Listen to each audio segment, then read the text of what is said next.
அவரைக்காய் பொரியல் வாங்க எப்படி செய்யலாம்னு சொல்லி பார்ப்போம். நான் வந்து 1/4 கிலோ அவரைக்காய் எடுத்து நல்லா சுத்தமாக கழுவி கட் பண்ணி வச்சுருக்கேன்.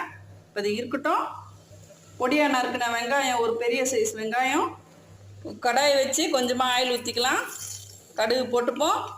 1 டீஸ்பூன் அளவு கடலைப்பருப்பு, 2 பல்லு பூண்டு தட்டிக்கோங்க.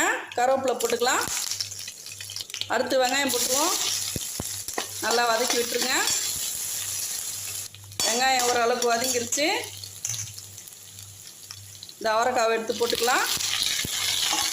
நல்லா வதக்கி விட்டுருங்க. ஒரு 1/2 டீஸ்பூன் அளவு கல் உப்பு போட்டுக்கலாம். ஒரு 3 நிமிஷம் நல்லா வதக்குங்க. ஒரு 2 சில்லு தேங்காய் எடுத்து துருவிக்கலாம். 3 நிமிஷம் நல்லா வதங்கிருச்சு. இப்போ 1 டீஸ்பூன் மிளகாத்தூள் போட்டுக்கலாம். நல்லா கிண்டி விட்டுருங்க. ஒரு 1/4 டம்ளர் தண்ணி ஊற்றிடலாம். இந்த தண்ணி வத்துற வரல வேகட்டும். ஒரு தட்டு போட்டு மூடிடலாம். காய் வெந்துருச்சா பார்ப்போம்.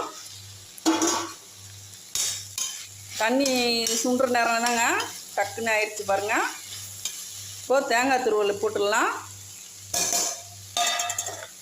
நல்லா கிண்டி விட்டுருங்க. 1 நிமிஷம் கிண்டினா போதும். அவ்வளோதான், சுவையான அவரைக்காய் பொரியல் குயிக்காக முடிச்சாச்சு. இதே மாதிரி நிறைய சிம்பிளாக செய்கிற வீடியோ நிறைய போட்டிருக்கேங்க. நீங்கள் வந்து பெரிய வீடியோவில் போய் பாருங்கள். உங்களுக்கு ரொம்ப பயனுள்ளதாக இருக்கும். இந்த வீடியோ பிடிச்சா கண்டிப்பாக ஒரு லைக் கொடுத்துருங்க, கமெண்ட் பண்ணுங்கள். தேங்க்யூ மக்களே.